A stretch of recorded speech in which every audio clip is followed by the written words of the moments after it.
Zainal. Ya, ya, silakan.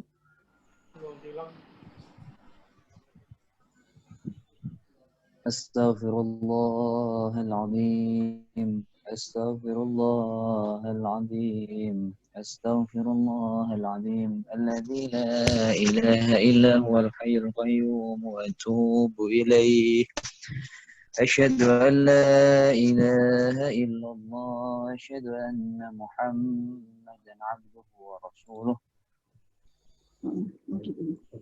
اللهم صل على سيدنا محمد وعلى آل سيدنا محمد إلى حضرة النبي مصطفى محمد صلى الله عليه وسلم وعلى آله وأزواجه وذرياته وأصحابه والتابعين ومن تبعهم بإحسان إلى يوم الدين أشهد بالله ولنا ولهم الفاتحة أعوذ بالله من الشيطان الرجيم بسم الله الرحمن الرحيم الحمد لله رب العالمين الرحمن الرحيم مالك يوم الدين إياك نعبد وإياك نستعين اهدنا الصراط المستقيم صراط الذين أنعمت عليهم غير المغضوب عليهم ولا الضالين وجميع مشايخنا وأوليائنا والشهداء والصالحين والأئمة الراشدين ثم إلى أرواح والدينا ومشايخنا ولذوي الحقوق علينا وعليهم أجمعين ثم إلى أرواح أموات هذه البلدة من المسلمين والمسلمات وجميع المرحومين على من اجتمعنا هنا بسببه ولأجله. Monggo Bapak Ibu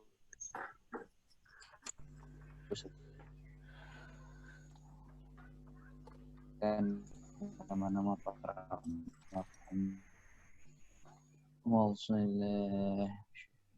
يغفر لهم ويرحمهم ويعلي درجات في الجنة وينفعنا بأسرار وأنوارهم وعلومهم في الدين والدنيا والآخرة بسر الفاتحة. أعوذ بالله من الشيطان الرجيم بسم الله الرحمن الرحيم الحمد لله رب العالمين الرحمن الرحيم مالك يوم الدين إياك نعبد وإياك نستعين اهدنا الصراط المستقيم صراط الذين أنعمت عليهم غير المغضوب عليهم ولا الضالين آمين. البديات بالقبول وتميم كل صوم ونصلى الشهد ظاهر عبادنا في الدين والدنيا والآخرة ذابئة لكل شر جالبة خير لنا ولوالدينا وأولادنا وأحبابنا ومشايخنا في الدين مع العافة وعلى نية أن الله ينور قلوبنا وقوالبنا مع الهدى والتقى والعفاف والموت على دين الإسلام والإيمان بلا محنة وامتحان بهاك سيد ولدنا ولكل نية صالحة وتقرب إلى الله بشفاعة رسول الله. الفاتحة.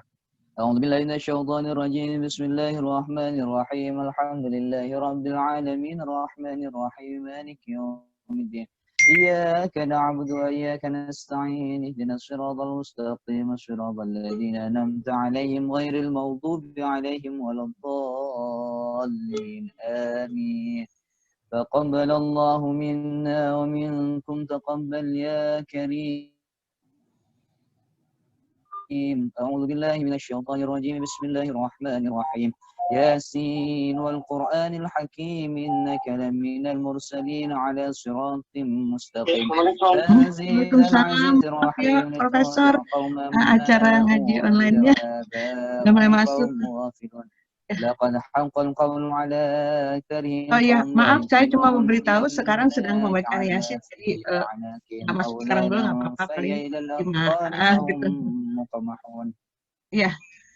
وجعلنا من بين أيديهم سدا ومن خلفهم سدا فغشيناهم فهم لا يبصرون وسواء عليهم أنذرتهم أم لم تنذرهم لا يؤمنون إنما تنذر من اتبع الذكر وخشي الرحمن بالغيب فبشره بمغفرة وأجر كريم إنا نحن نحيي الموتى ونكتب ما قدموا وآثارهم وكل شيء أحصيناه في إمام مبين واضرب لهم مثلا أصحاب القرية جاءها المرسلون إذ أرسلنا إليهم اثنين فكذبوهما فعززنا بثالث فقالوا إنا إليكم مرسلون قالوا ما أنتم إلا بشر مثلنا وما أنزل الرحمن من شيء إن أنتم إلا تكذبون قالوا ربنا يعلم إنا إليكم لمرسلون وما علينا إلا البلاغ المبين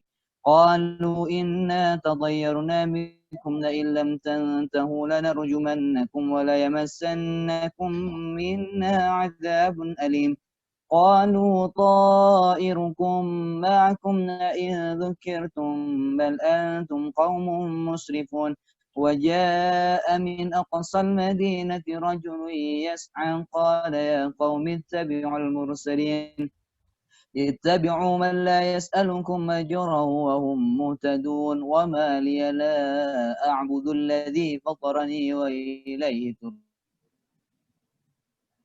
ترجعون أتخذ من دونه آلهة إن يردني الرحمن بضر لا تغن عني شفاعتهم شيئا ولا ينقذون إني إذا لفي ضلال مبين إني آمنت بربكم فاسمعون قيل ادخل الجنة قال يا ليت قومي يعلمون بما غفر لي ربي وجعلني من المكرمين وما أنزلنا على قومه من بعده من جود من السماء وما كنا منزلين إن كانت إلا صيحة واحدة فإذا هم خامدون يا حسرة على العباد ما يأتيهم من رسول إلا كانوا به يستهزئون ألم يروا كم أهلكنا قبلهم من القرون أنهم إليهم لا يرجعون وإن كل لما جميع لدينا محضرون وآية لهم الأرض الميتة وأحييناها وأخرجنا منها حبا فمنه يأكلون وجعلنا فيها جنات من نخيل وأعناب وفجرنا فيها من العيون ليأكلوا من ثمره وما عملت أيديهم أفلا يشكرون سبحان الذي خلق الأزواج كلها مما تنبت الأرض ومن أنفسهم ومما لا يعلمون وآية لهم الليل نسلخ منه النهار فإذا هم مظلمون والشمس تجري لمستقر لها ذلك التقدير العزيز العليم والقمر قدرناه منازل حتى عاد كالرجون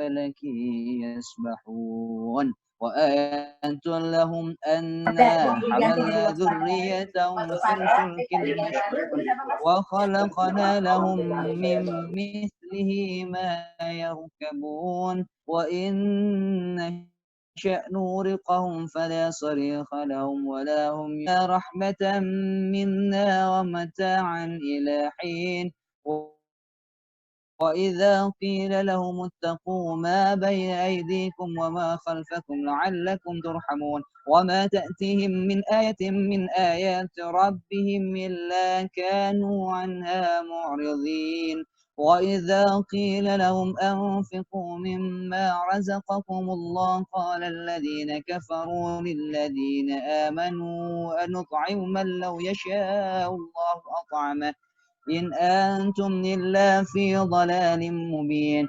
ويقولون متى هذا الوعد إن كنتم صادقين ما ينظرون إلا صيحة واحدة تأخذهم وهم يخصمون فلا يستطيعون توصية ولا إلى أهلهم يرجعون ونفخ في الصور فإذا هم من الأجداث إلى ربهم ينسلون قالوا يا ويلنا من بعثنا من مرقدنا هذا ما وعد الرحمن وصدق المرسلون إن كانت إلا صيحة واحدة فإذا هم جئنا محضرون فاليوم لا تظلم نفس شيئا ولا لا تجزون إلا ما كنتم تعملون إن أصحاب الجنة اليوم في شغل فاكهون هم وأزواجهم في ظلال على الأرائك لهم فيها فاكهة ولهم ما يدعون سلام قولا من رب رحيم وامتازوا اليوم أيها المجرمون ألم أعهد إليكم يا بني آدم ألا تعبدوا الشيطان إنه لكم عدو مبين وأن اعبدوني هذا صراط مستقيم ولقد أضل منكم جبلا كثيرا فلم تكونوا تعقلون إنما الذي كنتم توعدون اصلوها اليوم بما كنتم تكفرون اليوم نختم على أفواههم وتكلمنا أيديهم وتشهد أرجلهم بما كانوا يكسبون ولو نشاء لطمسنا على أعينهم فاستبقوا الصراط فأنا يبصرون ولو نشاء لمسخناهم على مكانتهم فما استطاعوا مضيا ولا يرجعون ومن نعمره ننكس في الخلق أفلا يعقلون وما علمناه الشعر وما ينبغي له إن هو إلا ذكر وقرآن مبين لينذر من كان حيا ويحق القول على الكافرين أولم يروا أنا خلقنا لهم مما عملت أيدينا أنعاما فهم لها مالكون وذللناها لهم فمنها ركوبهم ومنها يأكلون ولهم فيها منافع ومشارب أفلا يشكرون واتخذوا من دون الله آلهة لعلهم ينصرون لا يستطيعون نصرهم وهم لهم جند محضرون فلا يحزنك قولهم إنا نعلم ما يسرون وما يعلنون أولم يرى الإنسان أنا خلقناه من نطفة فإذا هو خصيم مبين وضرب لنا مثلا ونسي خلقه قال من يحيي العظام وهي رميم قل يحيي الذي أنشأها أول مرة وهو بكل خلق عليم الذي جعل لكم من الشجر الأخضر نارا فإذا أنتم منه توقدون أوليس الذي خلق السماوات والأرض بقادر على أن يخلق مثلهم بلى وهو الخلاق العليم إنما أمره إذا أراد شيئا أن يقول له كن فيكون فسبحان الذي بيده ملكوت كل شيء وإليه ترجعون صدق الله العظيم السلام عليكم ورحمة الله وبركاته. Alhamdulillahirrabbilalamin. Terima kasih Mas Arief atas bimbingan baca Yasinnya.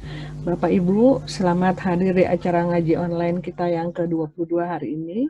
Saya akan share dulu susunan acaranya. Alhamdulillah sudah hadir Profesor Dr. Ibnu Hamad. Selamat datang Bapak. Juga ada Prof. Reni sebagai moderator. Saya share dulu susunan acaranya sebentar.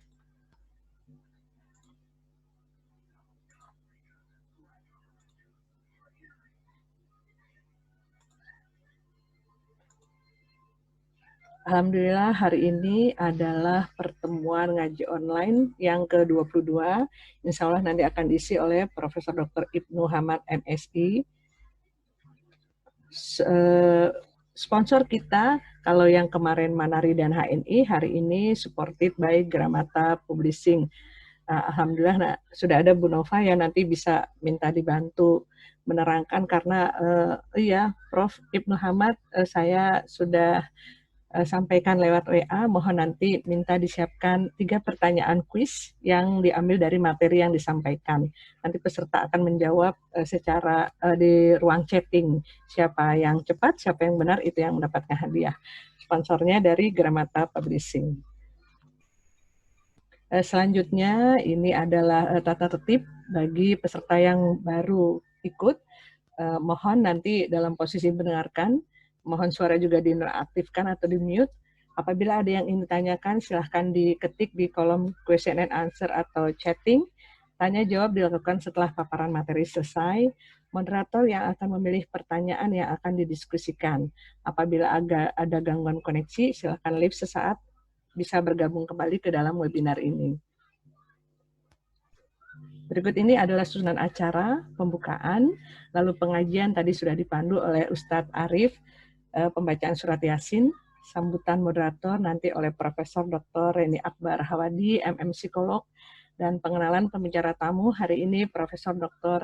Ibnu Hamad MSI dengan judul Mengenai Diri dalam Al-Quran, lalu tanya jawab dan penutup. Berikut ini adalah profil dari Profesor Dr. Lydia Friani Hawadi, MM Psikolog, atau biasa dikenal dengan Ibu Reni, adalah Guru Besar Universitas Indonesia, anggota Dewan Guru Besar UI tahun 2020 hingga 2025, Ketua Dewan Guru Besar Fakultas Psikologi UI tahun 2020 hingga 2025, Dewan Pakar BP4 Pusat tahun 2019 hingga 2024. Wakil Ketua Majelis Alimat Indonesia atau MAI. Di bawah adalah forum yang bisa untuk berkomunikasi dengan Prof. Reni melalui email, website, Facebook, dan Instagram. Nah, ini profil Profesor Dr. Ibnu Hamad MSI. Karena yang dikirim dari Prof. Ibnu hanya segini ya, Prof. Jadi saya tampilkan seadanya bahwa Profesor Dr. Ibnu Hamad MSI adalah Profesor Ilmu Komunikasi Universitas Indonesia dan mengembangkan forensik komunikasi. Sempat saya baca juga bergabung di YAI juga ya, Prof ya. Tapi saya belum berani karena belum konfirmasi. Terima kasih, demikianlah susunan acara. Berikut dengan profil dari pembicara dan moderator. Selanjutnya kepada Bu Reni kami persilahkan.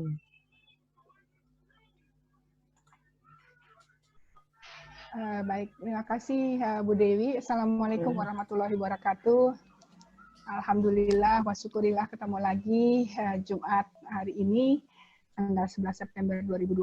Nanti dari jam 15.30 sampai dengan 17.30 kita akan bersama dengan narasumber kita. Kali ini adalah Profesor Dr. Ibnu Hamad. Beliau adalah kolega saya di Dewan Guru Besar UI. Dan sebelumnya sama-sama membantu Menteri Pendidikan dan Kebudayaan RI, Profesor Muhammad Nuh, saat itu tahun 2012 sampai 2014. Pak Ibnu Hamad, ini apa salah ketik apa enggak nih? Mengenal diri atau mengenai diri, Prof. Ibnu Hamad? Mengenai, about self in Al-Quran. Oke. Silakan Prof. Ibnu Hamad. Jadi kita sampai jam 5:04, kemudian nanti tanya jawab. Dan tadi Bu Dewi sudah menyampaikan, Prof. Ibnu akan menyampaikan pertanyaan 3 dan Bapak Ibu sekalian silakan untuk menyimak baik-baik dan menjawabnya adu cepat di dalam chatting room-nya. Silakan Prof. Ibnu. Baik, mohon izin share screen-nya ya Prof. Sudah.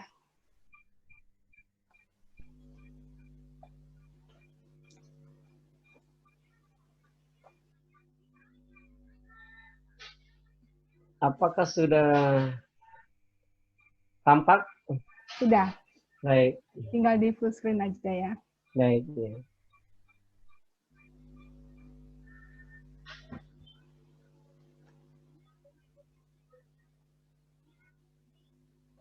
Bismillahirrahmanirrahim. Alhamdulillahirabbil alamin wa bihi nasta'in ala umurid dunya waddin. Asyhadu an la ilaha illallah wahdahu la syarikalah wa asyhadu anna Muhammadan abduhu wa rasuluh la nabiyya ba'da amma ba'd. Pertama-tama kita sama-sama bersyukur kepada Allah Subhanahu wa taala karena diberikan kesehatan. Kedua, kita panjatkan salawat dan salam kepada Rasulullah SAW yang dengannya kita beroleh bimbingan melalui Islam dan iman Islam kita. Bimbingan Islam dan iman dan Islam kita. Yang ketiganya, saya ingin mengucapkan terima kasih kepada Prof. Reni Akbar yang sudah mengajak saya bergabung dalam pengajian ini. Yang berikutnya tentunya saya mohon dimaafkan nanti kalau dalam pemaparan ini banyak kekurangan begitu. Dan rupanya Prof ini banyaknya ibunda ya. Iya. Right. Jadi tadi Prof Reni bertanya kepada saya, judulnya apa ini tidak typo mengenal apa mengenai, tapi memang ini sengaja dipilih mengenai diri dalam Al-Quran. Karena ini disesuaikan dengan ilmu psikologi. Jadi Prof, ini rahasia saya, ketika Prof memberi PR kepada saya pengajian online kajian Islam dan psikologi, saya searching di internet buku-buku psikologi termasuk usulul ilmin nafs, ya. Dasar-dasar ilmu tentang diri nafs. Nanti kita bahas apa itu nafs dalam hal ini. Prof dan ibu-ibu serta hadirin yang berbahagia, kita lanjutkan. Ini takut lupa, memang saya betul salah seorang pengajar di UI, juga dekan Fikom di UPI, pernah menjadi kepala humas Kemdikbud waktu Ibu Reni menjadi Dirjen PAUD. Kami bertugas sampai 2014, kemudian kembali ke kampus, sekarang sama-sama di Dewan Guru Besar gitu. Saya termasuk banyak berguru kepada senior-senior saya di mana di Dewan Guru Besar itu. Baiklah, kita masuk ke topik. Prof Reni, kalau saya salah dari istilah-istilah psikologi, mohon langsung diluruskan saja, Prof. Ya, siap. Saya kan di sini banyak psikolog. Ada Prof Rapti juga ini. Ya, alhamdulillah ya. Jadi kalau saya buka, psikologi itu ilmu tentang diri gitu ya. Ini salah atau betul, mohon diluruskan sekali lagi.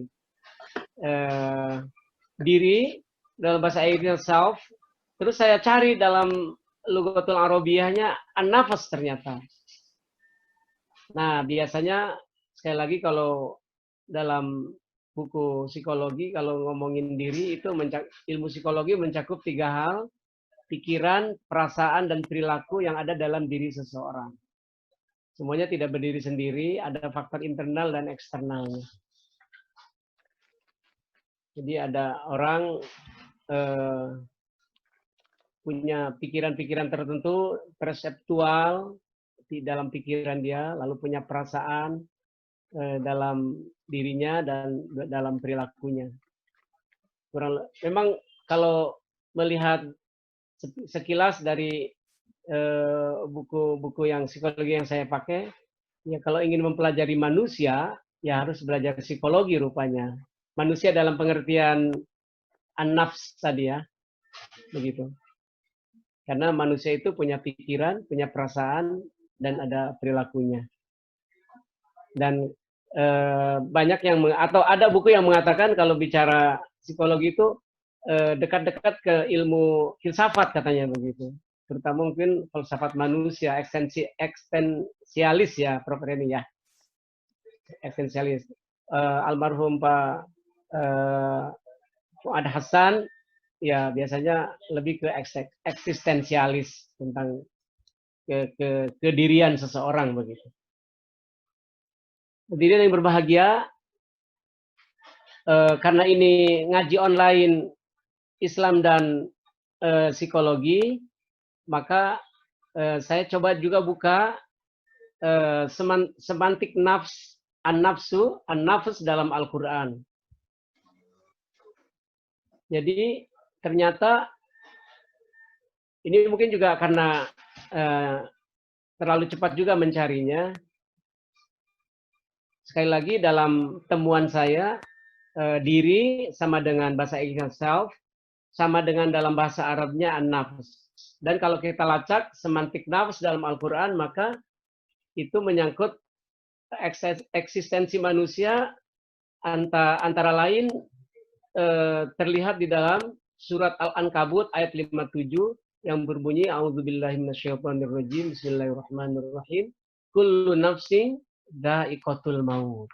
Bahwa sesungguhnya setiap nafas, setiap diri, setiap yang bernyawa, maka saya menyebutnya eksistensi, itu pasti mati. Begitu. Tapi juga ada diri itu ada aspek, atau nafas itu ada aspek esensinya yang saya tangkap, mungkin ini tidak terlalu tepat Prof. Reni, itu adalah dalam surat Asy-Syams ayat 7 sampai 10. Kita ingat surat Asy-Syams itu wasyamsi wa duhaha wal qamari idza talaha wan nahari idza jallaha wal laili idza yaghsha was samai wa ma banaha wal ardi wa ma tahaha. Ayat 7-nya wa nafsi wa ma sawaha. Dan telah Allah sempurnakan nafs diri orang itu, wa nafsi wa ma sawaha fa'alhamaha fujuraha wa taqwaha. Dalam nafs itu ada potensi fujuroha wa taqwaha. Jadi dia esensinya bisa ke arah yang fujur, bisa ke arah yang takwa. Falhama fujuroha wa taqwaha. Qad aflaha man zakkaha. Dan sungguh orang yang beruntung, orang yang menang, orang yang menang itulah yang mensucikan jiwanya. Wa qad khaba man dassaha. Dan sungguh orang-orang yang kotor itulah yang mengotori, yang rugi itu yang mengotori jiwanya. Nah, sementara dalam ekspresinya, nafas itu bisa dilihat dalam slide berikut, sudah banyak dikenal. Ekspresi an-nafs menurut Al-Quran ada 3, adalah ekspresi nafsul mutmainnah, ada ekspresi nafsul lawamah, ada namanya ekspresi nafsul ammarah. Nafsul mutmainnah adalah ekspresi nafs, jiwa, diri untuk cenderung pada kebaikan. Dalam hal ini, mengikuti dalam perspektif Islam berarti mengikuti apa-apa yang diperintahkan Allah dan Rasul-Nya dan menjauhi apa-apa yang dilarang oleh Allah dan Rasul-Nya. Itulah an-nafsul mutmainnah. Bukan tenang dalam pengertian tenang, tidak mikirin ini dan itu, bukan itu maksudnya. Mutmainnah di sini adalah mutmainnah, jejeg, konsisten mengikuti apa yang diperintahkan Allah dan Rasul-Nya dan menjauhi apa yang dilarang Allah dan Rasul-Nya. Dan nafsu lawama adalah nafsu angkara murka yang sifatnya selalu menentang apa-apa yang sudah diperintahkan oleh Allah Rasul. Yang dilarang itulah yang dilakukan. Yang diperintahkan itu yang ditinggalkan, itu lawama. Lalu kemudian yang berikutnya ada nafsul ammarah, nafsu yang diri, ekspresi diri yang mengarah kepada serba yang ammarah,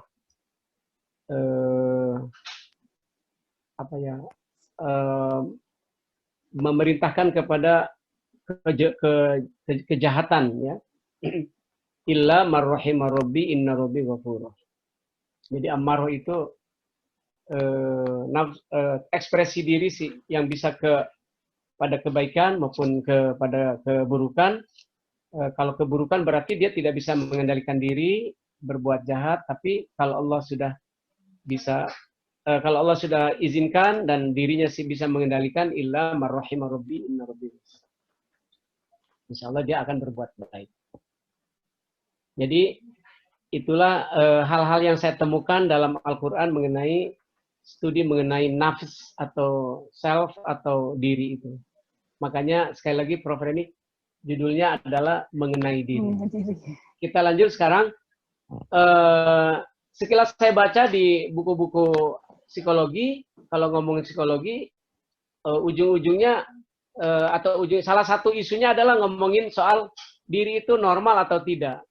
Kalau dia normal berarti mengikuti potensi dirinya dengan hal-hal kebaikan. Dalam perspektif Quran itu tadi qad aflaha man zakkaha, itu yang normal itu qad aflaha man zakkaha, yang abnormal adalah wa qad khaba man dassaha. Jadi kalau yang mengikuti Allah dan Rasulnya itu normal, qad aflaha man zakkaha. Tapi kalau dia selalu mengikuti hawa nafsunya, melaksanakan hal-hal yang buruk, yang menentang yang diperintah Allah, justru melaksanakan yang dilarang oleh Allah dan Rasulnya, faqad khaba man dassaha. Dan dalam dari kita ada potensi untuk yang normal atau abnormal. Karena ini pengajian, bahasanya seperti itu, Prof. Yeah. Ukuran abnormal dan normal itu bukan normal itu berarti manusiawi ansih gitu. Tapi ini normalnya terbimbing oleh wahyu gitu. Boleh jadi mungkin dianggapnya senewen oleh orang modern, tapi dia sesungguhnya orang yang normal karena selalu mengikuti perintah Allah dan Rasulnya. Sholat, walaupun kondisi seperti apa, walaupun pergaulan liberalis misalnya, ateis sekalipun dia tetap sholat. Apa itu disebut abnormal? Yang enggak, kalau dalam perspektif yang normal tuh begitu, tetap sholat, tetap puasa. Bukan begitu berarti yang normal itu mengikuti adaptasi dengan keadaan dan mengorbankan jati diri. Itu saya kira itu bukan psikologi Islam, itu psikologi yang umum saja. Ini bisa diskusikan ya, Prof. Iya. Kita lanjut sedikit. Tadi sudah saya sampaikan potensi normalitas diri, abnormal dan normalitas diri itu bisa tercermin dalam surat Asy-Syams ayat 7 sampai 10 saya sudah bacakan tadi. Wa nafsi wa ma sawaha ayat 7-nya, dan jiwa serta penyempurnaannya. Fa alhamaha fujuraha wa taqwaha. Esensinya bisa dua. Bisa pada jalan fujur, fasik, selalu menentang apa yang diperintahkan Allah dan Rasulnya, atau dia cenderung pada ketakwaan, mengikuti apa yang diperintahkan oleh Allah dan Rasulnya. Nah, potensi abnormalnya ada, normalitasnya terletak pada qad aflaha man zakkaha. Sungguh beruntunglah orang-orang yang bisa mensucikan jiwanya itu. Sungguh normallah orang-orang yang selalu zakkaha, selalu mengikuti apa yang Allah dan Rasulnya perintahkan. Wa qad khaba man dassaha, dan sungguh merugilah orang-orang yang mengotori jiwanya itu dengan cara menentang apa saja. Kata Islam begini, dia pengennya begitu. Kata Allah dan Rasulnya perintahnya begini, pengennya begitu. Itu qad khaba man dassaha. Ibu-ibu, para prof, hadirin yang saya muliakan, kita lanjut.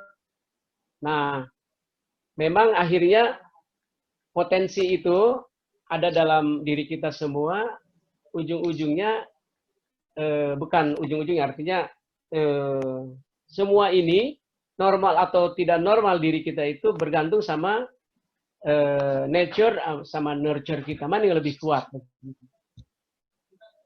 Ya, kalau ngikuti nature-nya saja barangkali ya begitulah, mungkin kita tidak lebih dari hayawanun natiq, hanya menjadi hewan yang berpikir.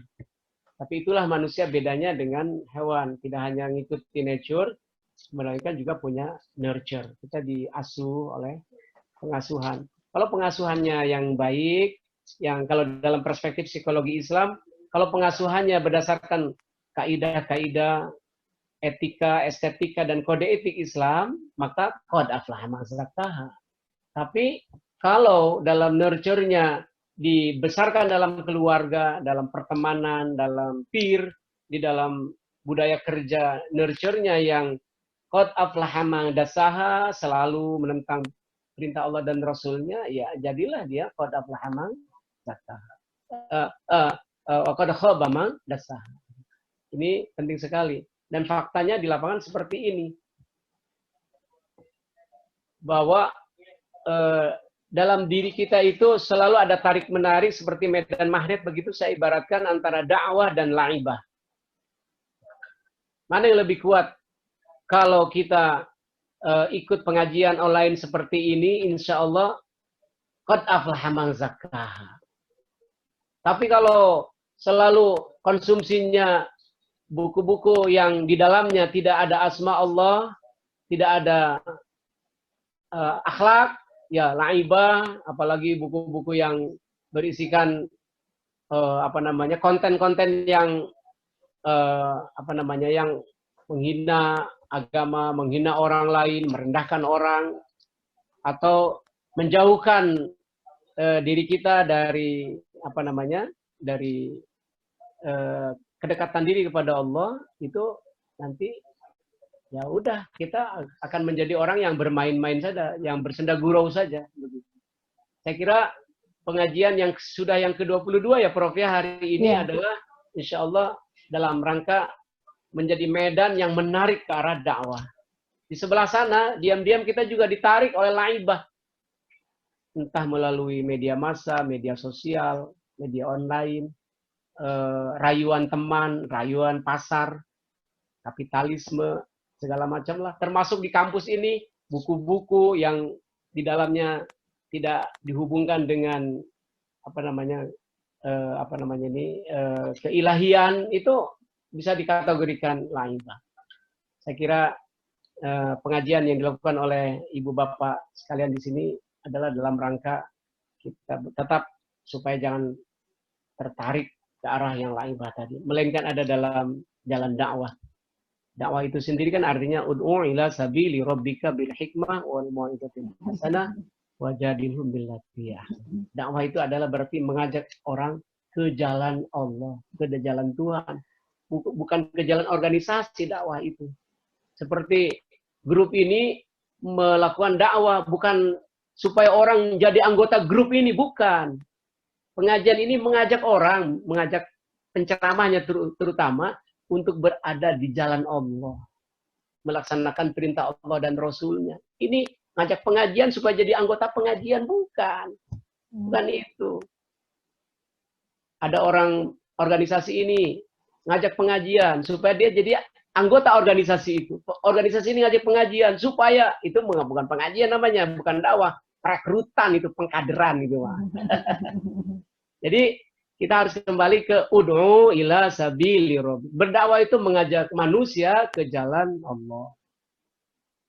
Mau yang ngajaknya siapa nggak peduli. Yang penting yang ngajak itu di jalan Allah atau bukan. Sederhana, jalan Allah adalah apa-apa yang dilakukannya sesuai dengan Al-Quran dan hadis. Begitu. Kalau yang ditonjol-tonjolkan petunjuk organisasi, itu bukan dakwah namanya.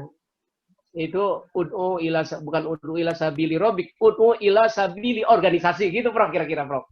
Ya. Makanya saya pesan ke dakwah online ini menjadikan kita semua berada di jalan Allah. Ini penting sekali bagi saya, makanya saya mau gabung nih supaya saya juga di jalan Allah gitu. Khawatir juga kalau enggak hanya di jalan organisasi, nanti lama-lama nuding, oh sana salah, sana yang baik kita. Nah itu biasanya akhirnya bukan ke qad aflaha man zakkaha, maka malah mengotori diri. Wa qad khaba man dassaha. Nauzubillah min dzalik. Ibu bapak sekalian saya hormati. Terus kalau saya baca dalam Al-Qur'an, walaupun belum terlalu mendalam, ternyata diri dalam Al-Qur'an itu luar biasa, dan Allah mengingatkan apapun itu ternyata semuanya pulang pada diri sendiri.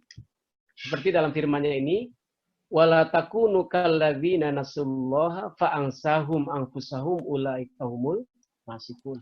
Dan janganlah kamu seperti orang-orang lupa kepada Allah, lalu Allah menjadikan mereka lupa kepada mereka sendiri. Ini kalau kefahamannya, kalau kita lupa pada Allah, maka sesungguhnya kita lupa pada diri sendiri.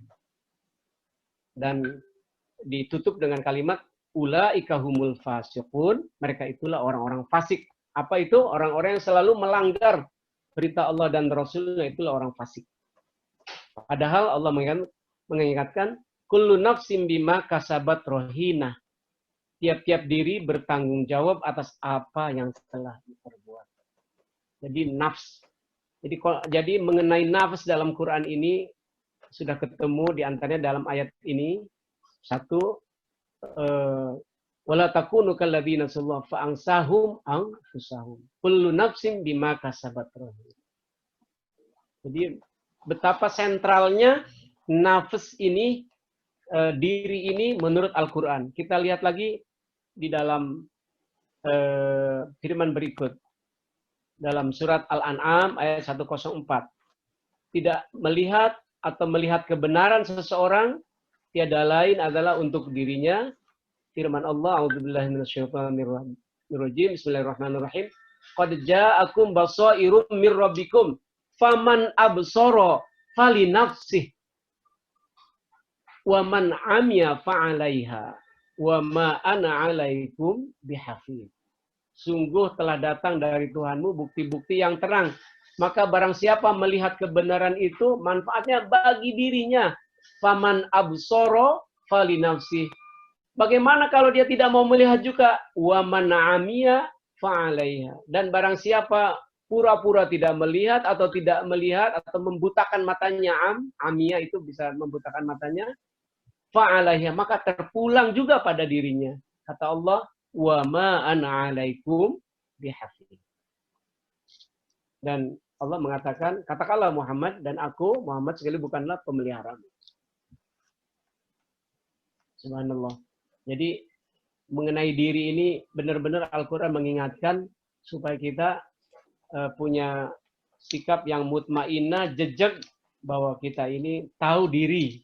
Karena faman absara fali nafsi wa man amiya fa'alaiha.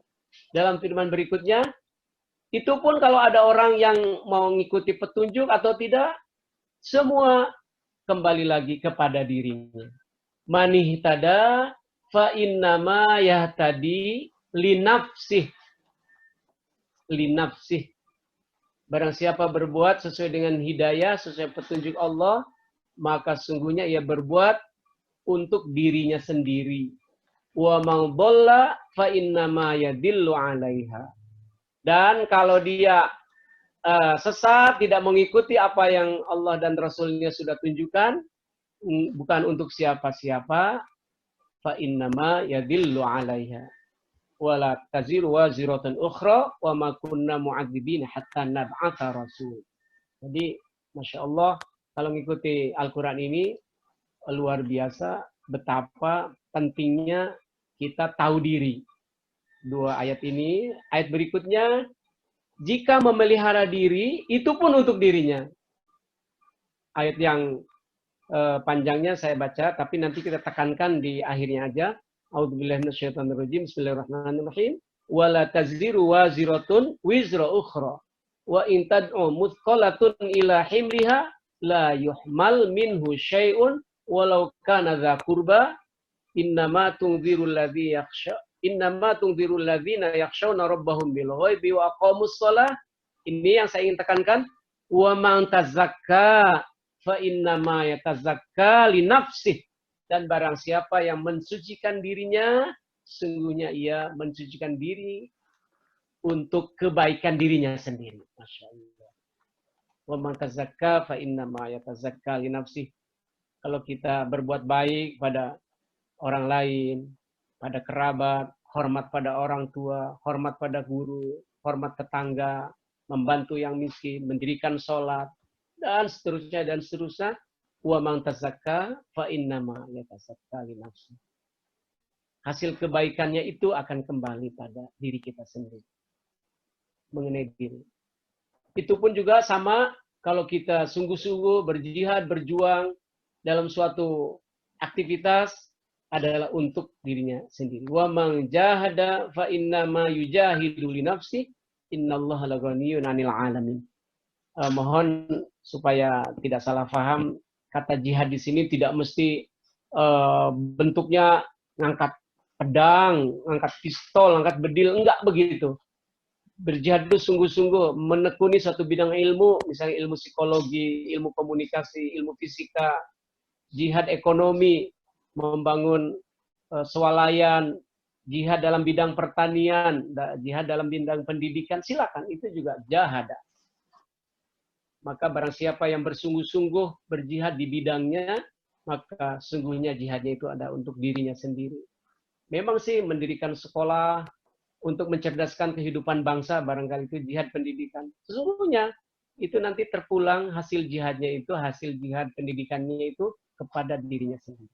Subhanallah, termasuk ini berjihad melalui pengajian online, insya Allah semua kembali kepada diri kita sendiri. Mengambil hikmah dari berbagai interaksi di antara para peserta maupun pengisi acara. Kalaupun bersyukur juga sama, kata Allah. Ayat panjangnya, qala alladzi 'indahu ilmu minal kitabi ana atika bihi qabla ayyartadda ilaika tarfuk falamma ra'ahu mustaqirran 'indahu qala hadza min fadli rabbi liyabliwani aashkuru am akfur. Ini kisah Nabi Sulaiman. Lalu ditutup dengan ada di ayat berikutnya adalah wa man syakara fa innama yashkuru li nafsih. Barang siapa yang bersyukur, maka sesungguhnya dia bersyukur untuk kebaikan dirinya sendiri. Subhanallah. Betapa pesan Al-Qur'an begitu tegas mengenai konsep diri. Wa man syakara fa innama yashkuru li nafsih. Wa man kafara fa inna rabbi ghaniyyun karim. Kalau ada juga orang yang kufur atas nikmat yang telah Allah berikan, kata Allah, fa inna rabbi ghaniyyun karim. Sungguhnya Allah itu maha kaya, ghaniyun, karimun, maha mulia. Saya ingin sedikit memberi penekanan. Kata ghaniyun sudah jelas, kaya raya, Allah maha kaya, tidak butuh pada pemberian orang. Yang saya ingin bahas sedikit karim, mulia bahasa Indonesianya. Beda. Karim itu tidak diterjemahkan dengan terhormat, bukan karim. Artinya mulia. Apa itu? Orang karim, yaitu orang yang, atau karim itu adalah sifat Allah yang dicirikan sebelum diminta, sudah memberi. Itulah yang namanya mulia, karim.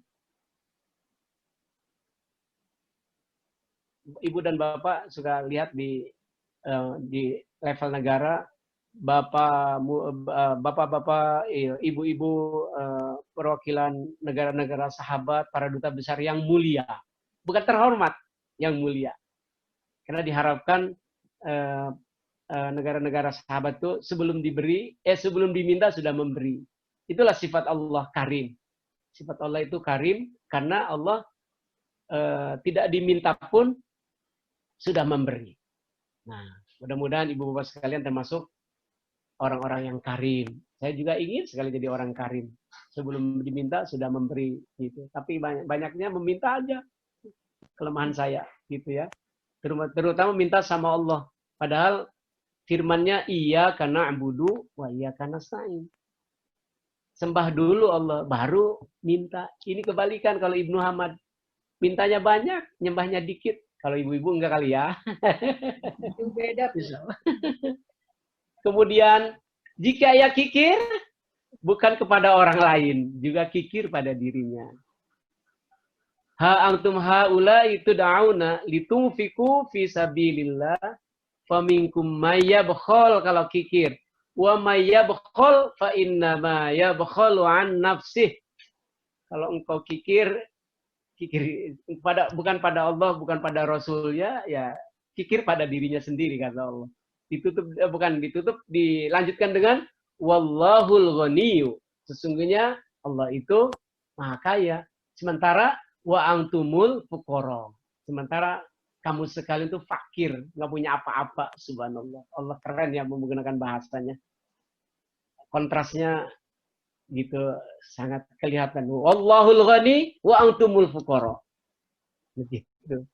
Atau ini untuk menegaskan kalau engkau kikir, ada fakir miskin butuh bantuan, cuek aja. Ada tetangga butuh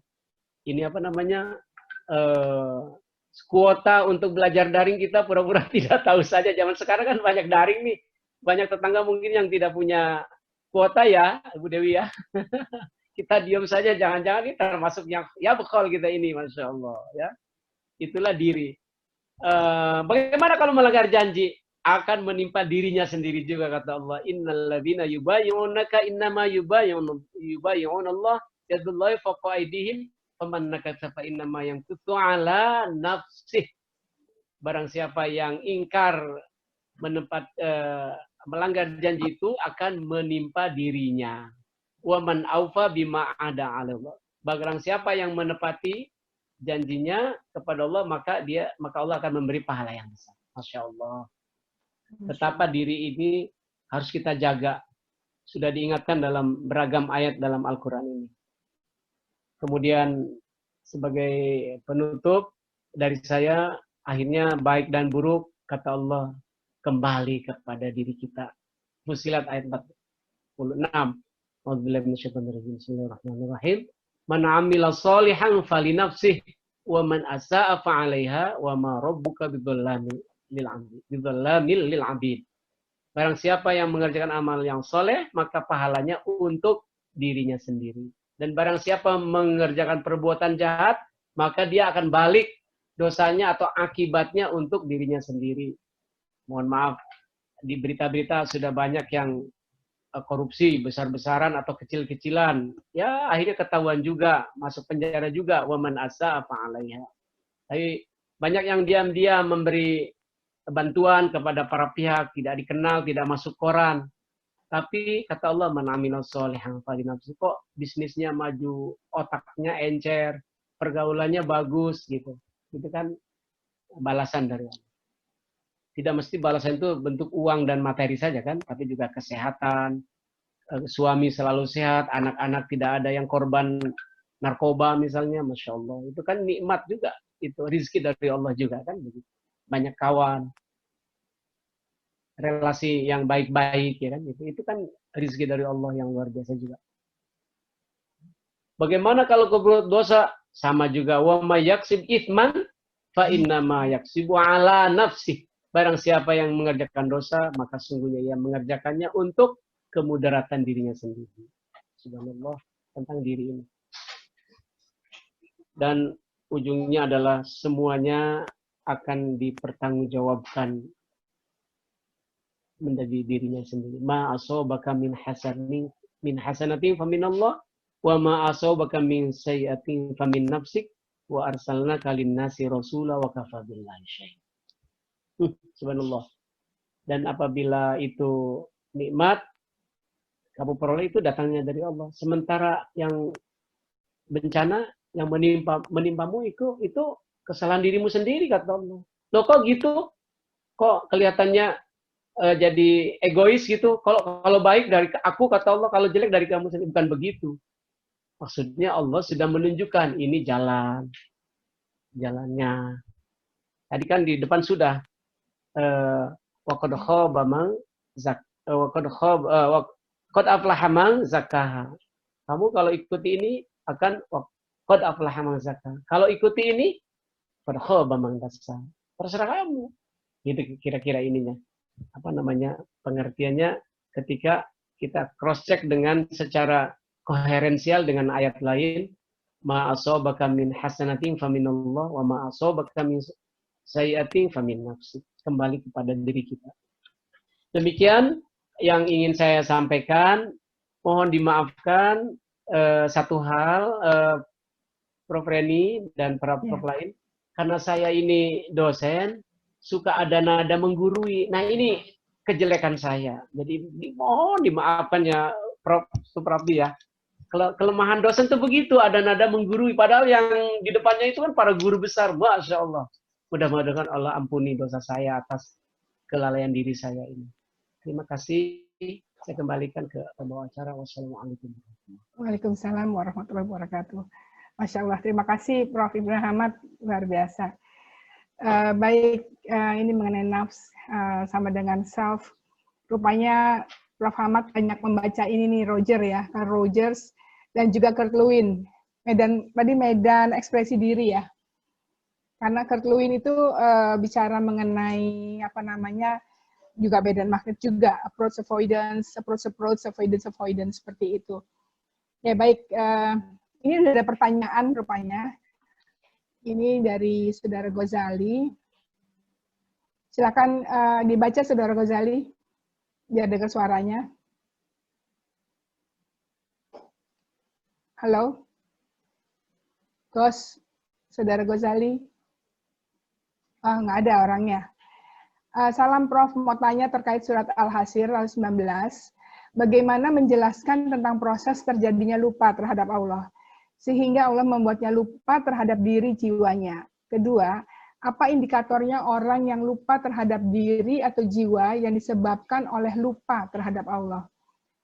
Apakah yang kedua, apakah yang dimaksud dengan orang yang dibuat lupa terhadap dirinya karena lupa terhadap Allah? Dapat dikategorikan gangguan jiwa juga. Syukran Prof. Ibnu Ahmad. Silakan Prof. Pertanyaannya ini susah ini. Jadi yang kita jawab dari yang terakhir. Kalau sampai benar-benar gangguan jiwa dalam bentuk bahasa sehariannya gila atau mughma itu ayan, itu tidak berdosa, kan gitu ya. Atau dia tertidur, barangkali nyenyak pisan begitu, nyenyak senyenyak-nyenyaknya, sebagaimana Ashabul Kahfi yang ratusan tahun tidur, ya tidak. Tapi yang dimaksud dengan lupa kepada Allah itu,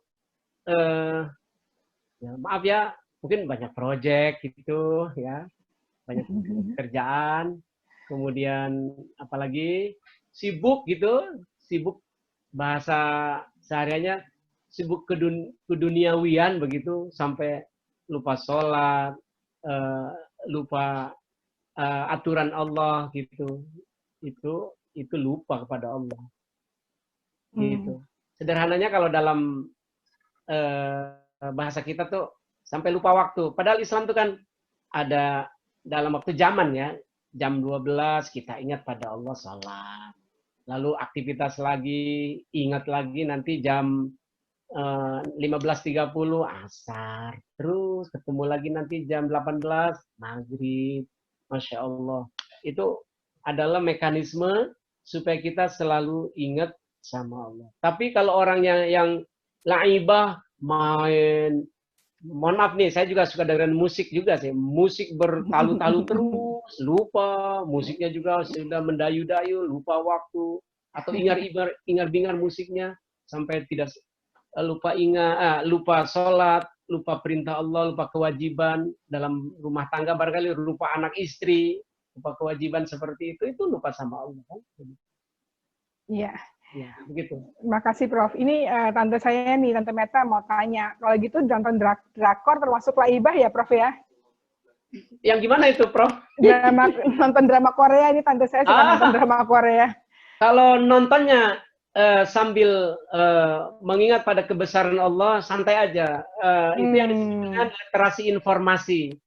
Nontonnya jangan jadi ritual. Nontonnya jangan jadi ritual, tapi nonton secara dengan kepentingan. Jadi sadar, kita analisis. Saya sendiri suka nonton film tuh di YouTube ya, Prof ya, para yang saya hormati. Tapi saya suka kagum juga. Ini cara membuatnya. Kok dor-doran, tembak-tembakan, kok gak ada darahnya, gimana ngaturnya ya? Dor, karena sini. Jadi kita nontonnya dan penonton instrumentalis. Nonton dengan analisis, insya Allah tidak akan menjadi, dengan laibah. Tapi kalau kita ritual larut, kan dengan drakonnya, itu bisa laibah gitu. Sampai lupa waktu sholat gitu ya, Prof ya? Lupa sholat, lupa kewajiban pada kewajiban mengajar, atau kewajiban mengaji, kewajiban membimbing putra-putri, gitu ya. Iya. Pertanyaan selanjutnya nih dari Tante Meta nih, Prof. Boleh berbagi tips untuk setiap saat ingat Allah? Tipsnya apa, Prof? Supaya terus ingat Allah. Buka telinga aja, nanti terdengar azan. Nah, itu kan azan. Azin kan azan tuh. Oh ya Allah, ini sudah waktunya maghrib nih. Salat dulu. Lalu lihat lagi di sekitar. Oh, ini tetangga kayaknya belum makan nih. Nah, ingat. Nah, itu zikir pada Allah itu bukan hanya sholat kan. Zikir membantu yatim, membantu yang tidak mampu, mencerdaskan peserta didik kalau dia dosen atau guru kan gitu, memudahkan tetangga dalam urusannya atau melayani relasi bisnisnya dengan optimal, dengan barang yang berkualitas, dengan harga yang dapat diandalkan, itu dalam bentuk zikir pada Allah, karena tidak boleh mengurangi timbangan kan Islam itu.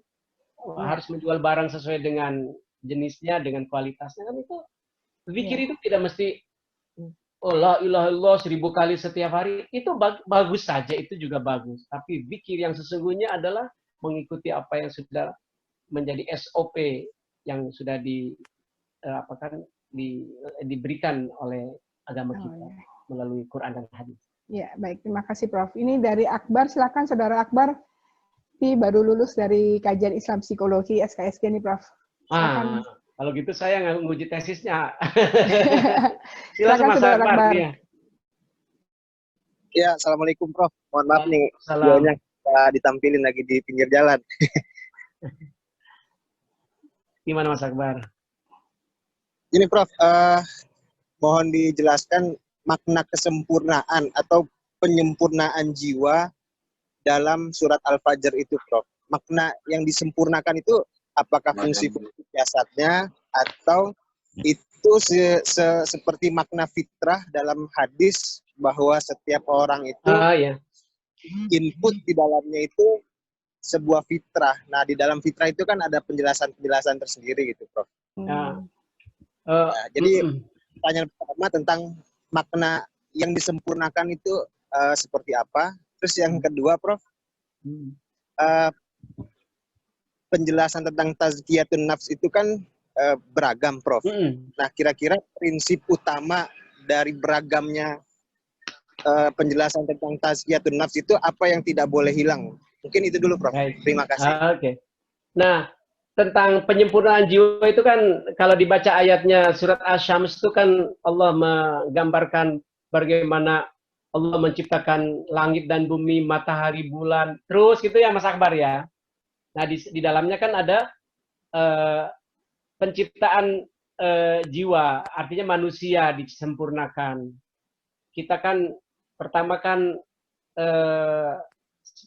sperma bertemu dengan ovum kan begitu kan, kemudian nanti ada jadi segumpal darah, segumpal daging, terus makin bisa lalu ditiupkan ruh begitu. Terus proses lahir, bernyawa itu seorang manusia, tapi belum sempurna jiwanya, nanti ketemu terus besar dalam bimbingan, ketemu nanti tahap di mana dia akil balik. Ya. Nah, sudah akil balik itu, ada potensi orang akan diminta pertanggungjawaban kan? Kalau sudah masuk Rosyid, sudah cerdas dan sudah masuk akil balik, sudah masa dia dimintai pertanggungjawabannya nanti, sudah masuk masa di mana dia sudah, kan ada anak sebetulnya udah belum akil balik, kok sudah hafal Quran, kok ini, itu sebetulnya kalau diarahkan ke prinsip yang lebih ke fikhiyah, itu belum tentu anak yang masih di bawah umur itu sempurna juga, belum tentu. Belum tentu saya katakan karena belum diminta pertanggungjawabannya, walaupun dia dalam bahasa lain sudah punya tabungan. Jadi yang sempurna itu yang sudah disempurnakan, tiba waktunya orang anak itu atau seseorang itu masuk ke saatnya dimintai pertanggungjawaban. Itulah disempurnakan. Dalam saat itulah dia akan qad aflaha man zakkaha wa qad khaba man dassaha. Begitu dalam tafsir saya Mas Akbar. Begitu. Jadi sempurna, seperti kita ini udah disempurnakan karena udah tahu mana yang zakkaha, mana yang dassaha gitu. Begitu. Nah, ini orang yang sudah sempurna jiwanya, sudah bisa membedakan mana yang zakka, mana yang dasaha tadi, itu udah sempurna jiwanya. Tapi kalau dia gila, tidak sempurna, karena dia tidak tahu mana yang baik, mana yang buruk. Mohon izin, putra-putri kita yang masih kecil, yang balita, belum tentu juga belum sempurna jiwanya, nafasnya itu. Karena barangkali dia belum bisa membedakan yang baik, mana yang buruk. Maklum masih di bawah umur kan begitu. Tapi kalau sudah masa akil balik, sudah harus tahu dia ke yang mana yang zakah, mana yang dasar. Itu kira-kira Mas Akbar. Kemudian pertanyaan kedua, apa yang tidak boleh hilang dalam tazkiyatun nafs? Jadi seperti sudah diuraikan dalam beberapa ayat tadi, tazkiyah di sini adalah mensucikan di sini adalah melaksanakan perintah Allah dan Rasul-Nya serta menjauhi semua larangannya. Itu cara kita tazkiyatun nafs. Ya berupayalah kita semua. Kita laksanakan sholat, itu adalah instrumen tazkiyatun nafs. Kita memberi salam kepada sesama, melindungi kaum lemah, menghormati orang lain, menjaga keselamatan hidup manusia lain, tidak memikirkan agama dan kepercayaannya, tapi kita lindungi kehidupannya, itu juga bagian dari tazkiyatun nafs. Karena semua itu perintah Allah dan Rasulnya. Itu tazkiyatun nafs itu intinya adalah orang-orang yang berupaya dengan sabar dan sungguh-sungguh melaksanakan semua perintah Allah dan Rasulnya dan menjauhi semua apa yang dilarang oleh Allah dan Rasulnya. Jadi tazkiyatun nafs itu, mohon izinnya Mas Akbar, bukan berarti puasa 40 hari begitu. Tapi dalam puasanya ketiduran, meninggalkan sholat, begitu. Tidak mau bergaul dengan orang lain, itu agak repot bagi saya. Itu tazkiyatun nafs seperti itu. Karena instrumentasi tazkiyatun nafs dalam Al-Quran itu sudah ada, yaitu itu tadi, melaksanakan ibadah-ibadah yang baik mahdoh maupun yang ibadah beda ammah begitu. Begitu Mas Akbar. Prof, boleh tanya Prof? Ya. Boleh tanya? Prof Faisal ya? Ya. Boleh tanya Prof?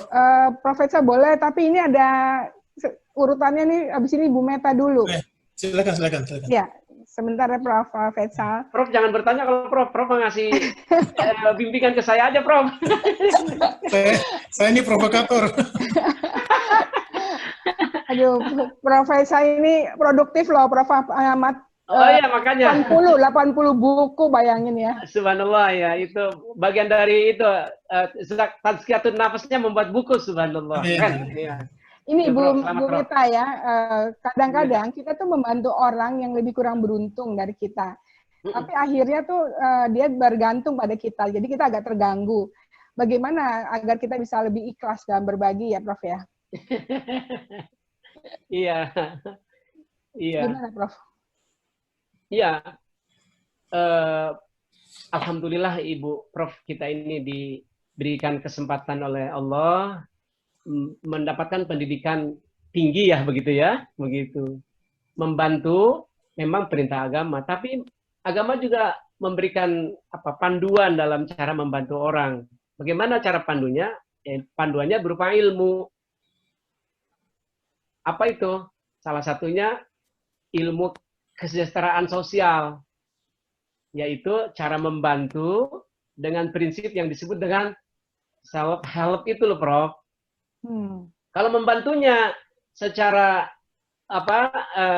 ritual lagi nih, secara ritual membantu karena emosi, ya udah orang itu akan tergantung sama kita. Tapi kalau membantunya secara instrumental dalam rangka pemberdayaan, insya Allah itu lebih baik. Keikhlasan itu mungkin suatu waktu boleh juga dengan merem saja ngasih gitu mungkin ya. Tapi keikhlasan juga bagi ibu bapak yang boleh dikatakan berilmu pengetahuan tinggi ini juga dengan strategik, yaitu strategik dengan cara berilmu tadi, membantu dengan prinsip self help gitu, supaya kemudian dirinya menolong dirinya sendiri. Kita tolong agar dirinya bisa menolong dirinya sendiri. Jadi kasih kail ya Prof ya, bukan kasih ikannya ya. Kalau dalam kiat-kiat yang populer seperti itu. Ya, itu baik. tidak mengurangi keikhlasan insya Allah. Karena kita niatnya mudah-mudahan kalau dia sudah bisa membantu dirinya, kelak dia membantu orang lain kan begitu. Ya, insya Allah. Ya, terima kasih Prof. Berikutnya silakan Prof Faisal. Terima kasih Prof. Terima kasih. Takut saya. Assalamualaikum warahmatullahi wabarakatuh. Waalaikumsalam. Waalaikumsalam. Subhanallah ya. Prof, saya ini kalau lupa suka nggak ingat gitu. Lupa nggak ingat. Jadi kalau masa-masa lalu saya bisa ingat sampai detail. Meskipun dalam hidup saya setiap meeting segala macam saya tidak pernah punya catatan. Seminar dulu. WA dulu ya. Gimana itu, Prof? Saya dalam kegiatan sehari-hari tidak pernah punya agenda gitu. Jadi mencoba melatih daya ingat ini. Nah ini sekarang ini kan saya sudah tunggu panggilan ini. Subhanallah. Tanggalnya belum tahu begitu. Iya, semua sama. Jadi kalau sudah sholat tahajud itu banyak rakatnya banyak, saya lupa sudah rakaat yang berapa gitu. Nah, sholat duha ya, saya coba 12 rakaat ini, saya sudah berapa rakaatnya gitu. Itu kan yang selalu itu. Saat ini sudah satu atau bagaimana gitu. Nah, apa kiat-kiatnya gitu. Sederhana pertanyaannya. Supaya tidak lupa gitu, Bro. Iya, ini kan soalnya tahajud itu kita panjang, bangun tengah malam, masih dalam ngantuk ya, sudah wudhu segala macam, atas sudah ngajak ya. Nah, tapi kalau hal yang agak lama, kira-kira 2-3 hari lalu, saya nggak lupa itu. Nah itu kenapa itu? Karena memang sudah imannya sudah mulai menurun gitu. Enggak. Ya gini. Jadi saya teringat kisah sahabat Nabi Ali bin Abi Thalib waktu sebuah peperangan zaman dulu kan begitu ya Prof ya, berjihad lah gitu namanya dulu ya kan. Kenalah dia katanya di salah satu betisnya itu tombak begitu Prof. Begitu. Dan ketika sahabatnya mau menariknya ujung tombak itu, ya halo. Ya, silakan. Ya ujung tombak itu dia bilang tunggu sampai aku sholat begitu. Nah ketika sholat itulah mata panah itu dicabut tanpa terasa subhanallah. Begitu dia itu ya menyatu dirinya dengan nikmat ibadah itu sampai dicabut apa namanya mata panah di tubuhnya nggak terasa. Kalau kita bukan Prof, kalau saya ada buah kecapi jatuh di pinggir rumah sedang sholat, tahu tuh itu kecapi jatuh. Belum khusyuk ya. Subhanallah. Jadi justru saya ingin ucapin selamat kepada Prof kalau sudah sedang sholat sampai lupa berapa rakaatnya dalam pengertian begitu khusyuknya, alhamdulillah. Aduh, saya ngiri deh. Wah, ini Prof nih. Tapi kalau dalam bentuk praktis kan Prof lebih tahu. Ambil saja batu-batu alami gitu, batu alam. Ini 2 rakaat nih 1 gitu, kayak gitu. Gaya-gaya tradisional lagi, Prof. Ngumpulin batu 12 biji berarti 6 biji kalau setiap salam itu 2 rakaat. Jadi kalau 6 sudah tergeser sudah 12 rakaat itu Prof barangkali Prof. Boleh juga tuh lama lagi, Prof. Saya dua orang kenalnya jago komunikasi ini. Satu dari UIN, sekarang Warik 3, yang kedua profesornya lah. Iya, Prof Ibrahim Ahmad. Iya, mengenai komunikasi gitu. Saya baru menulis buku mengenai komunikasi, baru 1 buku Islamic Communication gitu. Islamic boleh saya bagi-bagi ilmunya, Prof. Alhamdulillah. Biar kita jadi pinter gitu. Aduh, luar biasa Islamic Communication ya. Penyampaian materinya. Itu Prof di belakang itu gambar menua atau apa, Prof? Ya? Gambar menua apa, Prof? Abang harus sering buka hati. Baik, berikutnya silakan. Terima kasih Prof Faisal. Berikutnya ada yang mau tanya, ini siapa? Baru. Assalamualaikum. Bisa Pak Yun. Silakan Pak Yun. Pak Yunuzar. Pak Yunuzar Rashid, silakan. Baik, kemudian. Ya, Assalamualaikum Pak Freddy. Muhammad, terima kasih Wah baru gabung tadi dan langsung bertanya. Singkat saja sebenarnya saya ingin kaitkan dengan fenomena karena dulu sudah ada sunatullah manusia itu mengejar kesenangan untuk dia sendiri atau istilahnya hedonisme. Nah, tantangannya adalah bagaimana kita bisa merubah dulu ya. yang sifatnya hedonisme.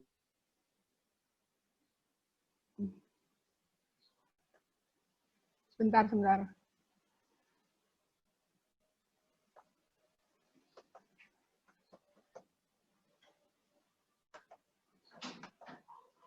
Ya, silakan.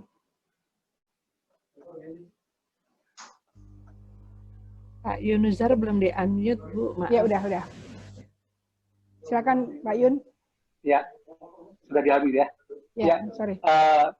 Jadi bagaimana ini fenomena mengenai hedonisme pada generasi muda dan mungkin juga ini secara untuk mengejar kesenangan diri sendiri. Nah, bagaimana hal yang sifatnya positif ini sebenarnya positif. Kalau kita lihat bahwa itu adalah anugerah atau berkah dari Allah, kita arahkan kepada hal-hal yang sifatnya non materi atau non duniawi, yaitu dunia akhirat. Nah, khususnya zaman sekarang ini makin kelihatan sekali orang memikirkan hanya dirinya sendiri, kepentingannya sendiri tanpa memikirkan bagaimana kemaslahatan ataupun untuk dunia akhirat atau dunia akhir yang sifatnya non materi atau non duniawi. Demikian Prof, terima kasih. Assalamualaikum warahmatullahi wabarakatuh. Waalaikumsalam. Ya, kepada orang tua saya tidak bermaksud mengajari bebek berenang ya. Tapi begini, saya seringkali mengatakan anak muda itu anak yang selalu benar sebetulnya. Yang salah itu orang tua. Murid itu selalu pintar. Yang salah itu guru sebetulnya. Jadi kalau anak muda disebut oleh orang tua kita, Pak Yunuzar, begini begitu, jangan salah anak mudanya, orang tuanya. Sebab orang tua itu ada dua jenis, Prof. Yunuzar. Ada ODB, ada ODN. Ada orang dewasa baik-baik, ada orang dewasa nakal gitu. Nah, makanya tadi waktu ada tarik-menarik atau dakwah dan laibah itu, kan anak jadi di tengah tuh. Ditarik ke hedon, ke laib, atau ke jalan Tuhan. Nah, bagaimana nih? Seperti pengajian online ini juga ada kelas ininya, Prof. Kelas milenialnya. Ini kan yang saya lihat nih, dalam gambar nih, Prof. Reni ya. Rata-rata umumnya generasi kolonial nih. Iya benar. Iya kan? Iya. Termasuk saya gitu maksud saya. Artinya kelahiran tahun 60-an lah gitu kita ini. Nah, kita ini bisa mengatakan begini-begini karena ada medan dakwah. Kita sangka anak muda ada di dalam medan laibah, hedon. Nah, coba kalau kita juga punya forum yang bisa medan magnetiknya itu jangan mereka itu ketarik ke medan laibah, tapi ketarik ke medan dakwah.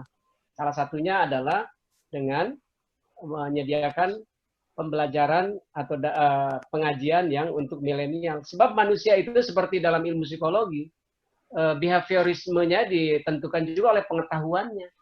Kalau pengetahuannya hanya pengetahuan laibah, dia akan bertindaknya tindakan laibah. Nah, padahal itu salah kita sendiri, nggak memberitahukan body of knowledge mengenai tindakan-tindakan yang dianjurkan dalam dakwah.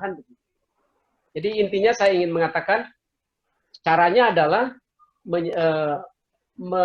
menyediakan jumlah pengetahuan yang seimbang juga antara pengetahuan yang marah ke hedonisme dan ke jalan-jalan ilahiyah.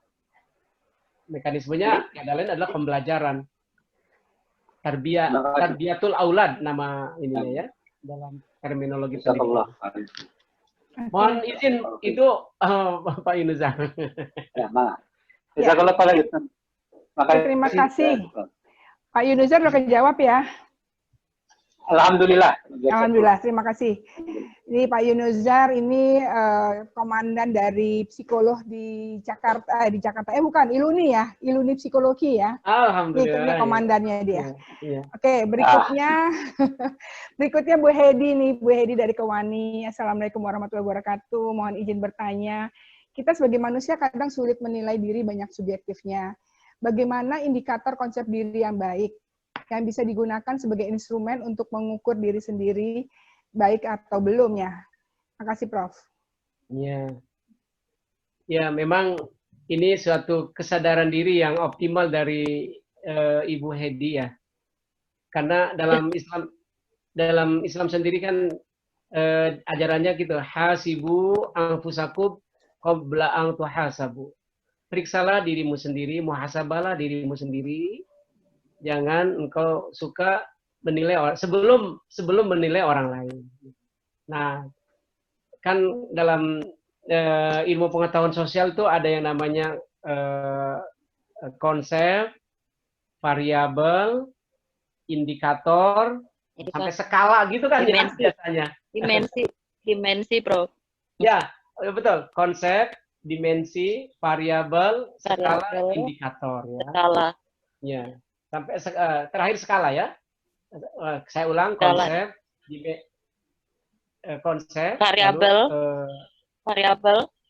variabel, dimensi, indikator, skala gitu ya. Yes. Kalau diturunkan hingga seperti itu tentu bisa kita buat sebetulnya ya. Nah, namun demikian barangkali yang bisa ingin kita jawab secara sederhana sekarang, usaha kita untuk selalu melaksanakan sesuai dengan SOP dalam agama kita dan tidak bermaksud menyalahkan orang lain, itu udah menunjukkan kita adalah mengarah kepada yang disebut baik. Karena dalam Islam itu, dalam dakwah itu sekali lagi, pengajian itu adalah agar tujuan mengaji seperti ini kita ini juga agar kita bisa beribadah kepada Allah sesuai dengan prosedur yang berlaku. Jadi tujuan kita mengaji itu sebetulnya supaya bisa beribadah agar ibadah kita sesuai dengan pedoman yang berlaku. Kita mengaji tentang sholat. Dibuka itu babus sholat. Supaya sholatnya sesuai dengan tata cara sholat yang sudah diajarkan oleh Rasulullah. Kita buka babus siam. Bab tentang puasa. Supaya puasa kita sesuai dengan SOP yang sudah diajarkan dalam Islam. Kita buka psikologi Islam seperti ini supaya kita bisa mengatur diri, mengukur diri, mengevaluasi diri dengan prosedur yang SOP-nya psikologi Islam. Jadi pengajian itu memang tujuannya bukan untuk menilai orang lain, tapi agar ibadah kita makin sesuai dengan SOP yang diajarkan dalam agama kita sendiri. Demikian barangkali. Tapi kalau jawaban sampai ke indikator dan skala, nah itu tantangan kita juga nanti di kajian psikologi Islam. Kalau survei jangan gunakan prinsip-prinsip operasionalisasi konsep dari buku skalanya yang tebal dari barat itu saja, Prof. Bikin sendiri aja. Bagaimana Islam bikin scaling of taqwa, scaling of solih gitu gimana. Boleh juga begitu diukur barangkali. Sekali-sekali kita berepistemologi ilmu lah. Jangan hanya nyontek aja dari barat. Itu tantangan. Saya tawarkan. Kalau perlu kita susun dalam sebuah Zoom seminar menyusun skala pengukuran ketakwaan itu bisa nggak diukur gitu. Dengan rumus-rumus yang tadi itu. Variabel, konsep, dimensi, konsep, dan seterusnya. Makasih Ibu. Ya, baik. Terima kasih Bu Hedi, Prof. Ibnu. Sama-sama Prof. Saya sama Prof. Ibnu sama-sama mengajar juga di Mustopo, Prof. Temen ya, rupanya temen ya. Ini. Lupa ya Prof. Ibnu. Di Pasca Mustopo. Iya. Coba. Alhamdulillah. Ya. Aduh. Alhamdulillah. Ketahuan nih. Baik, terima kasih Bu Hedi, Pak Prof. Ibnu. Ayo tanya lagi, masih ada 5 menit lagi. Alhamdulillah. Kak Foni Pak Waka mau tanya. Kak Foni silakan. Terima kasih Reni, saya monitor aja dan sudah diajak bergabung, alhamdulillah. Oke, terima kasih Kak Foni. Sangat bermanfaat. Terima kasih Prof. Ya, sama-sama mohon bimbingannya juga dari Ibu. Ini kemudian Bu Truli ya, Bu Truli Sutrasno. Silakan Bu Truli. Ini psikolog juga nih, kakak kelas saya senior. Baru belajar Prof. Reni, jadi nanti tunggu dulu ya minggu depan insya Allah. Ini teori self dari Rogers. Tapi ini nafs. Ya, kalau ada pertanyaan silakan Prof. Ibnu memberikan pertanyaan, 3 pertanyaan, dan Ibu Bapak sekalian menjawab dengan cepat dalam ruang ya, dalam chat room. Silakan. Pertanyaannya ditulis apa lisan? Lisan, tapi peserta yang menulis adu cepatnya sambil diperiksa. Iya. Ya. Pertanyaan pertama dulu ya. Ya. Iya. Apa yang pertanyaannya harus esai atau pilihan, Bu? Esai aja yang tadi Esai, ya. tadi diberikan. Ini kan kayak kuis mahasiswa aja ya. Yang gampang ya, Prof. Yang gampang-gampang. Iya. Apa esensi dari nafs dalam Islam menurut Quran? Esensi an-nafs dalam Quran. Menurut Quran. Susah nggak ya itu ya? Takaha wa qad khaba man dassaha. Silakan diketik, Bapak Ibu. Kan ya ditulis. Oh, ditulis ya. Ini Bu Meta udah jawab. Bu Meta mana? Nafsul. Tapi kalau Ibu Meta jawabannya ini kalau saya menyebutnya ekspresinya, bukan esensinya. Itu Pak Arif. Ya, Pak Arif, ya benar. Fujur roha wa taqwa. Esensinya mengarah kepada fujur atau kepada takwa. Qad aflaha man zakka wa qad khaba man dassaha. Oke, itu Bu. Ya. Saya catat ya, Bu. Mohon izin. Ini Mas Arif yang di Jogja ya? Ya, Mas Arif ya. Ya. Oke. Ustadz Arif. Lanjut, Prof. Silahkan pertanyaan kedua. Ya. Mengapa Al-Quran begitu mementingkan tentang diri? Mengapa? Bagaimana sudah kita bahas dalam kajian tadi. Kira-kira mengapa? Apa argumentasi di balik ini? Karena ini teman-teman dari psikologi, ya jawabannya dari ilmu psikologi tentunya ya. Mengapa Al-Quran begitu mementingkan tentang diri ini? Ada Prof. Riri juga loh, Prof. Ibnu. Iya, saya lihat tadi, waduh, keintip terus ini saya ini. Ada Prof. Riri, guru besar kita. Prof. Riri. Ya, sukses. Terima kasih, Prof. Mohon bimbingan. Aduh, ya Allah, malu saya jadinya nih kepada para senior saya. Halus banget ya, Bu, Prof. Ibnu Hamad. Saya ulang Ibu Meta sudah jawab nih ya.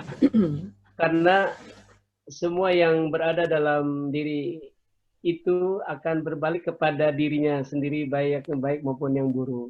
Ya, udah betul. Ya, cepat dan bagus menang ya. Terus ini tiap minggu. Subhanallah, ya. Bu Meta ngetiknya bahasa gaul. Ya. Ngetiknya. Terutama ya memang begitu ya, Allah begitu mementingkan diri. Tentang nafas ini. Silakan, yang Prof. ketiga ya. Yang ketiga, apa tujuan kita mengaji? Ya. Bukan jadi anggota grup ya, Prof.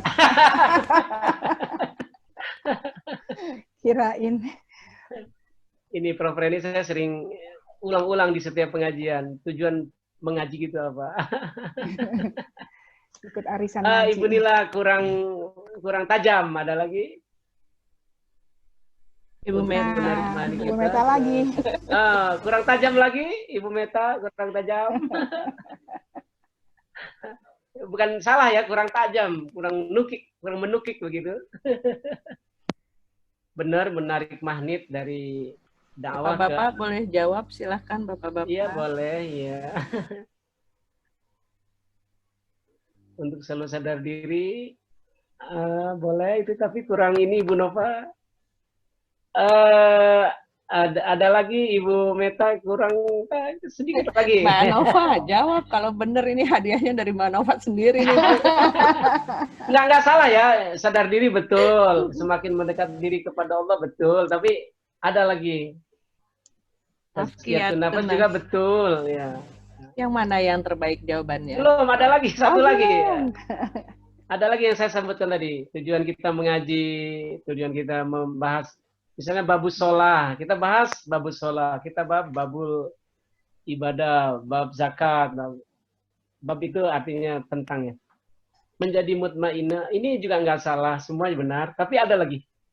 Yang lebih bersyukur juga benar ini, tapi ada lagi yang biasanya ini Pak diri kepada Allah. Bersyukur untuk diri. Betul, nggak salah itu, nggak salah. Tapi ada yang lebih ini sedikit lebih mendekatkan diri kepada Allah, Prof. Betul ya. Tapi ada lagi satu lagi. Saya tadi contoh, misalnya kita mengaji mengenai sholat supaya kalau kita mengaji mengenai zakat supaya itu maksud saya pertanyaannya. Supaya tahu SOP-nya diri kita, gitu ya. Supaya ini ya. Pak Januar supaya kita tahu cara ibadah sesuai, tapi ininya ini Pak Junudnya kurang lengkap kalimatnya. Maksudnya barangkali adalah supaya ibadah kita makin sesuai dengan SOP yang sudah ditetapkan oleh agama kita sendiri. Itulah tujuan ibadah. Ada yang mau nulis itu? Ayo, yang tadi menjawab lisan silakan diketik. Ya. Jadi kita tahu jawabannya nih dulu. Pak Yunizar juga dilengkapin cepat Pak Yunizar. Yang penting ada kata SOP Pak Yunizar. Supaya ibadah kita. Tadi Bu Neng ya. Bu Nila. Nila akhirnya. Iya. Mbak Nila ya. Tapi Bu Finas dua ini gimana? Udah kasih hadiah dua-duanya dong. Yang cepat. Supaya ibadah kita makin sesuai dengan SOP yang telah Allah dan Rasulnya tentukan ya. Jadi berdua itu dapat tuh. Yang mana? Yang tadi Ibu Nila tadi. Ibu Nila di bawahnya kan juga sama benernya. Tapi memang Ibu Nila dulu ketimbang Ibu Finas ya. Dipilih satu boleh.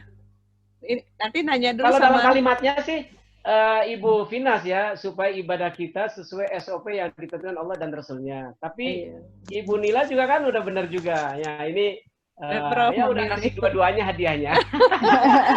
Saya konfirmasi nanti ke Mbak Nova nih. Iya boleh. Berarti sudah selesai kuisnya ya. Ya alhamdulillah. Alhamdulillah Pak Ibnu Ahmad memberikan terminologi yang baru, bagus itu. Jadi menggunakan kata-kata yang kekinian ya. Jadi mengapa supaya kita menggunakan SOP ya. Kalau bahasa pesantrennya fikih, Bunda. Fikih sholat itu kan nama lainnya SOP sholat. Fikih zakat, SOP melakukan zakat. Fikih haji, SOP melakukan haji. Kan begitu sebetulnya. Jadi mengaji itu selalu kita mengkoreksi, udah benar apa belum ya? Iya sebetulnya, supaya kita makin ini gitu. Misalnya kita membahas tentang puasa, supaya SOP kita berpuasanya sesuai dengan SOP puasa itu. Iya. Jadi nggak asal-asalan puasa, nggak asal-asalan haji sholat, juga demikian. Termasuk seterusnya. Bab membahas mengenai ilmu, supaya kita mengaji, supaya kita belajar mengajarnya sesuai dengan SOP yang diajarkan oleh Allah dan Rasulnya. Niatnya gimana, caranya seperti apa. Demikian kira-kira Prof. Mohon maaf nih, saya ini banyak. Jadi malu banget sama ada senior saya, guru saya di sini. Udahlah. Banyak ya teman sejawat di sini ya, Prof. Ibnu ya. Ada Prof. Riri nggak nanya sih. Baik, terima kasih banyak Pak Ibnu Ahmad, Prof. Ibnu Ahmad. Mudah-mudahan kita semua makin tercerahkan dan lebih baik lagi ibadah kita mengikuti SOP yang Allah berikan. Baik, juga mohon maaf bila di dalam memoderasi sore hari ini ada kesalahan-kesalahan. Terima kasih banyak sekali lagi, mohon maaf lahir batin, terus jaga kesehatan kita, jangan lupa pakai masker dan cuci tangan. Wabillahi taufiq wal hidayah, wassalamualaikum warahmatullahi wabarakatuh. Waalaikumsalam warahmatullahi wabarakatuh. Kok nggak ada fotonya, Ren? Pakai foto, Ren. Mau foto dulu, pakai foto ya. Bu, Tante Metra. Saya mohon izin informasi dulu karena mengenai sponsor. apabila ada yang, ini saya ketik ulang nomor HP saya, apabila ada peserta yang memang belum menerima hadiah, karena sebulan terakhir kemarin sponsor kami, Manari Bread and Bakery, sedang renovasi, sebentar saya tulis.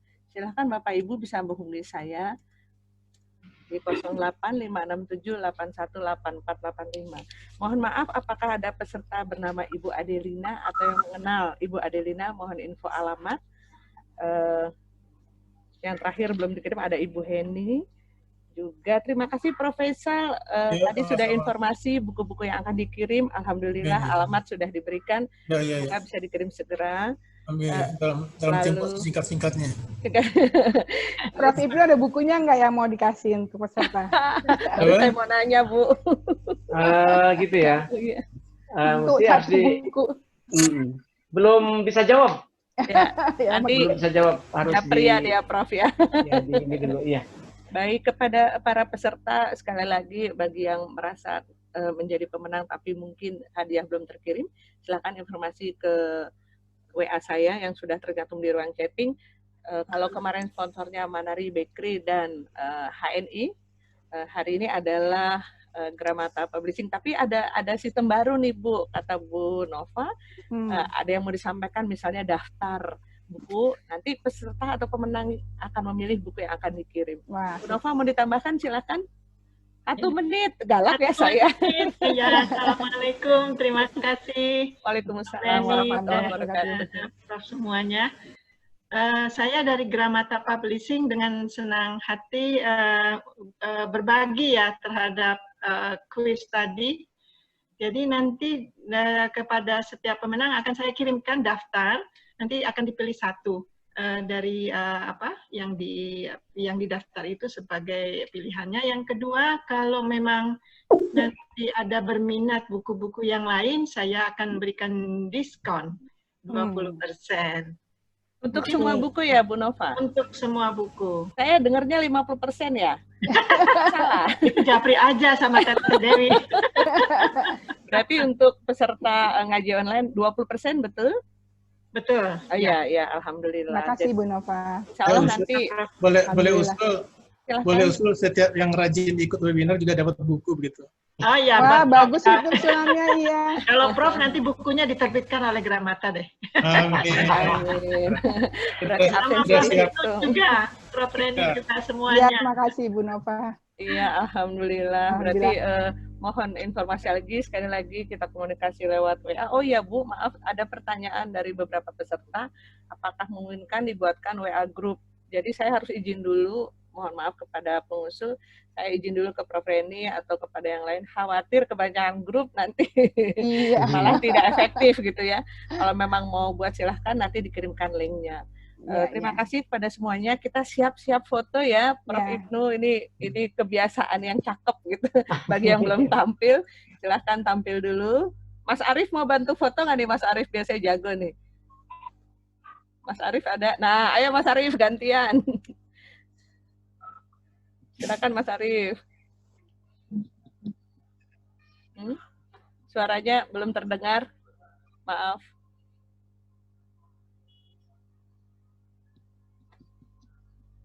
Udah nih Ustaz Arief. Udah ya, tapi suaranya nggak kedengaran. Tapi udah difoto ya? Kayaknya belum deh. Belum terasa. Belum terasa. Belum terasa. Tidak ada suaranya. Saya coba pakai print screen ya. Bentar. Bagaimana Mas Arief? Kalau tidak bisa saya ya, coba ya. 1. Ini coba yang pertama, karena ada 2 grup nih. Bisa Mas Arief suaranya terdengar? Oh, sama saya aja, oke. Sebentar, ini chattingnya ada yang keluar. Yuk kita siap-siap. 1, 2, 3. Ini klub pertama, nanti selanjutnya di ruang satu lagi. Bentar. 1, 2, 3. Wah, ini masih kepencet nih, sebentar. Ada lagi 1, 2, 3. Alhamdulillahirabbil alamin. Bapak Ibu terima kasih. Taufik wa hidayah. Assalamualaikum warahmatullahi wabarakatuh. Sampai Berjumpa. Salam warahmatullahi wabarakatuh. Terima kasih Mbak Reni. Sama-sama. Terima kasih Prof. Reni.